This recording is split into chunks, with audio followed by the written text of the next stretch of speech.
What's up, YouTube? We're back with yet another video. Today we have the G-Shock Frogman Defender. Let's check it out. Let's go.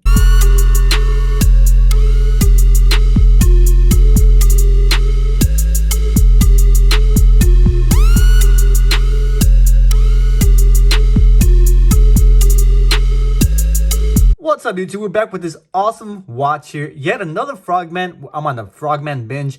Thanks to my buddy here who sold me a few G-Shock Frogmans, and I'm able to do videos on these.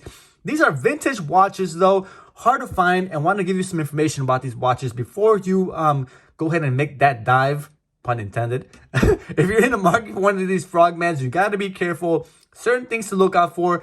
Let's check this one out. This is the GW-201-6, GW-201-6, the AKA branded Defender G-Shock Frogman. The great looking watch. This one was released in March of 2002. Here's a picture of that watch, and thanks to I think it's G-Shock Base, I think the website is. Check them out. A lot of information there about time, all the G-Shock watches and when they were released and all the prices and stuff like that. Pretty informational. Check them out. Good information there.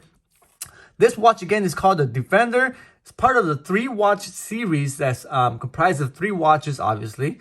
One of these is the G-Shock Frogman right in front of me, the rarest of the 3. And let's check this out. It comes in this vintage box. I don't think, again, this is the original box for this watch, but this watch is pretty cool. Again, one of those cool, rare colorways that you won't find in the newest modern releases. I think they're doing different kind of things now. Like, for example, the rainbow pattern and some of the other cool metallic stuff that's coming out. But this is cool because this is a watch that was released in 2002, and this colorway was unique in the time in terms of what was going on. Check out that cool print. All right, it's pretty cool. It's like a color changing watch, just like the one I showed you guys in my last video, the Frogman Poison. This one, the Defender, is also color changing, and it changed between gold and a green color. The green one is kind of hard to see. You can see there the crevice in the dark.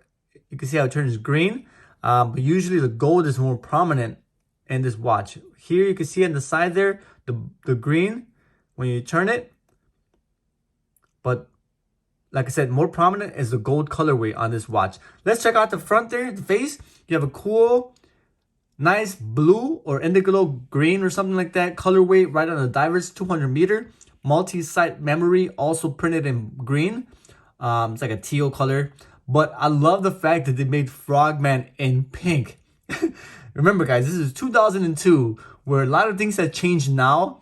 Pink wasn't that popular for a man's watch, especially one for like diving and whatnot. So it's pretty neat that they use this colorway on this watch. The dial there, right there in the top left corner, again, that counts every 10 minutes and gives you 60-minute countdown, or count up, I want to say also.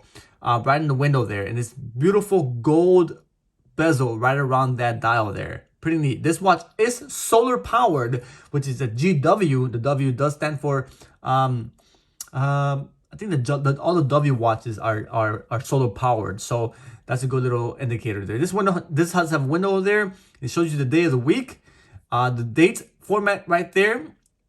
24-hour and 12-hour format on the time window. It's currently set at 24 hours.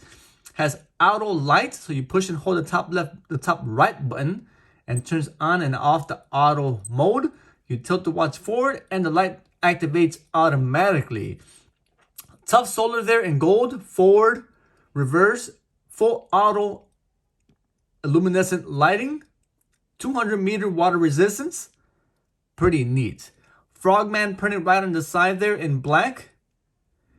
And then the backlight, and I'll show you a picture of the backlight. For some reason, I can't get this light to turn on me. The light has a white tiger, which is this watch was released in Japan, so let me give you that. It's got the white tiger on the backlight.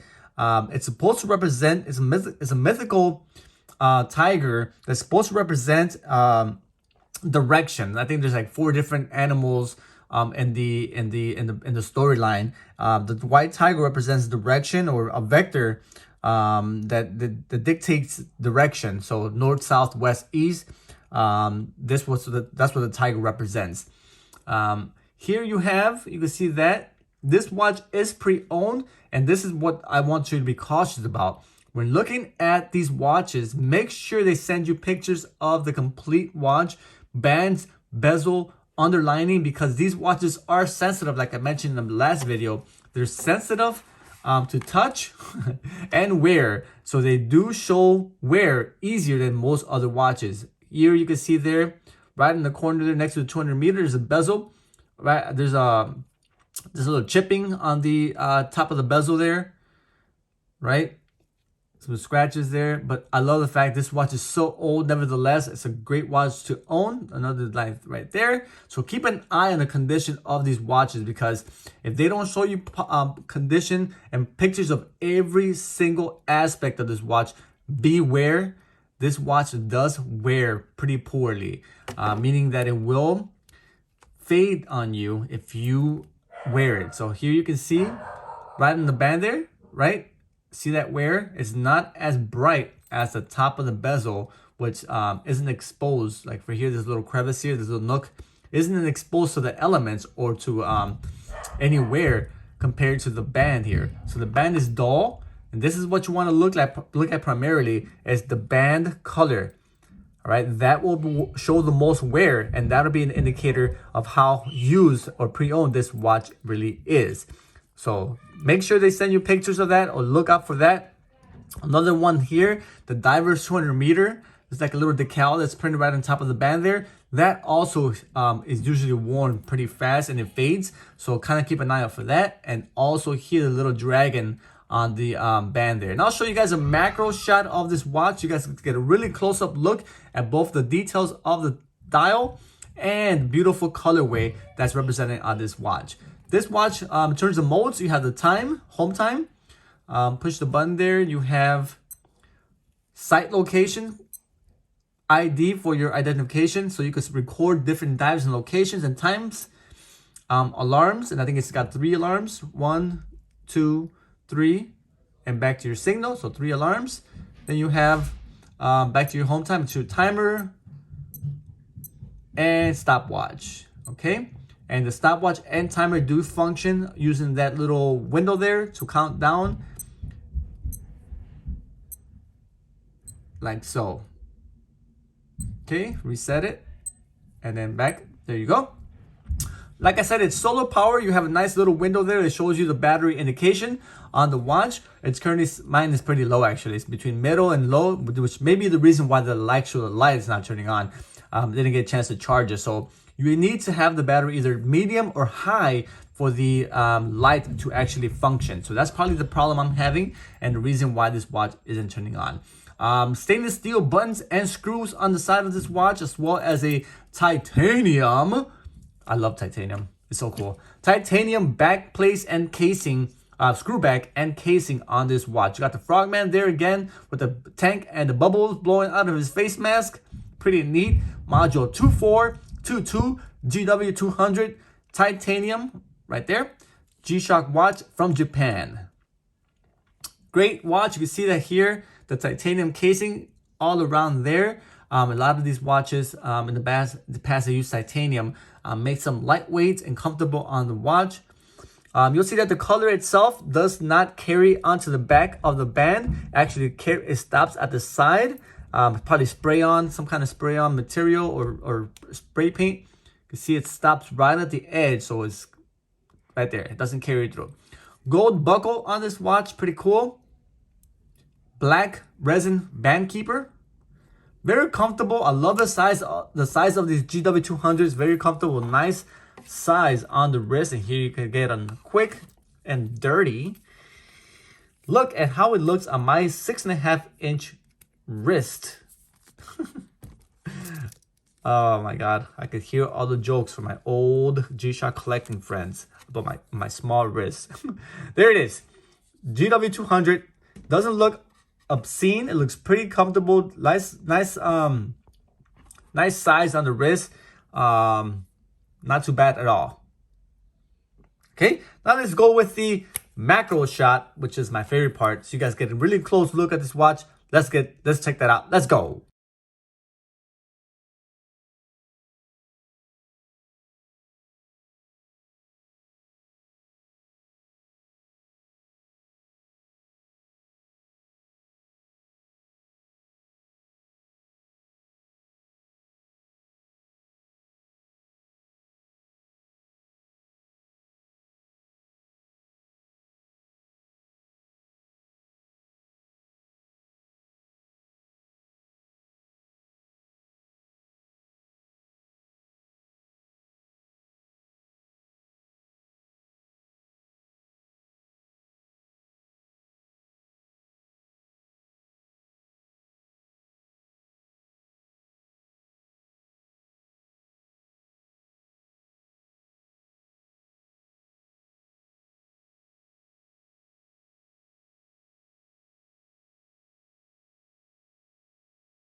Alright guys, and there you have it, the beautiful gold Defender GW-200GM-9.